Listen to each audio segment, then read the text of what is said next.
يا طه، كنت طالبا بكلية الدراسات الإسلامية بالأزهر الشريف، وتعلمت فيها كيف يكون البر بأمك، لكنك اقترفت شيئا إدا، جرم عظيم اهتزت له السماوات السبع والأراضين، فقتلت نفسا بغير حق، ألا وهي أمك الحافظة لكتاب الله، المحفظة للقرآن، البالغة من العمر 55 عاما.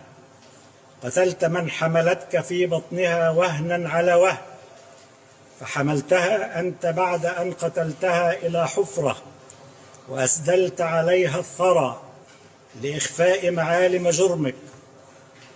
أرضعتك من ثديها متمنية لك الحياة لكي يشتد عودك وتكون سندا لها عند هرمها، فكان جزاؤها منك الغدر والخيانة، فاستدركتها لبضروم المسكن، وأطبقت بكلتا يديك على عنقها قرابة 10 دقائق، قاصدا إزهاق روحها، ولم ترحم توسلاتها إليك وهي تتصايح بصوت خفي: سيبني يا طه وأنا هعمل لك اللي أنت عايزه. فصار قلبك كالحجارة أو أشد قسوة.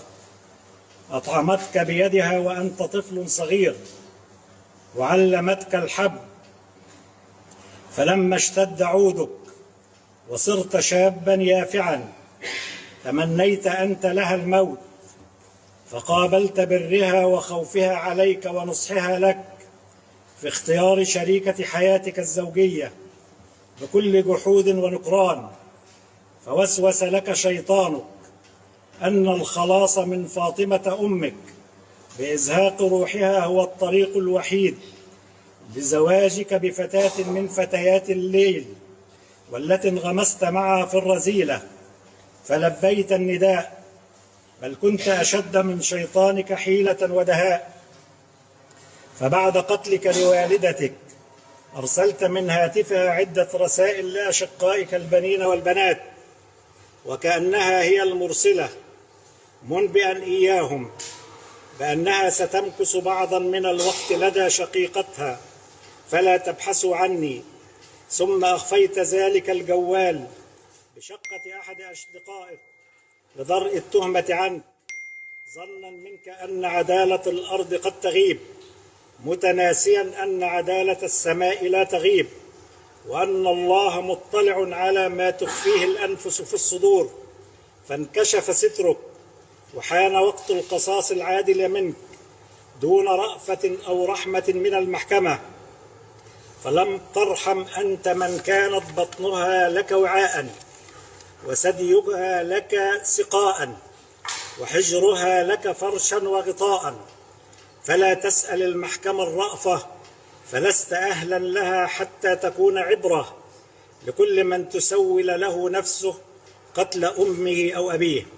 لذلك وبعد مطالعة الأوراق وسماع مرافعة النيابة العامة ودفاع المتهم واستطلاع رأي فضيلة مفتي جمهورية مصر العربية والمداولة والاطلاع على المواد 304 فقرة 2 و313 و381 فقرة 2 من قانون الإجراءات الجنائية، والمواد 13 و230 و231 عقوبات، حكمت المحكمة حضوريا وبإجماع آراء أعضائها بمعاقبة طه سيد حسن سيد معاذ المليجي بالإعدام شنقا عما أسند إليه، وألزمته بالمصاريف الجنائية.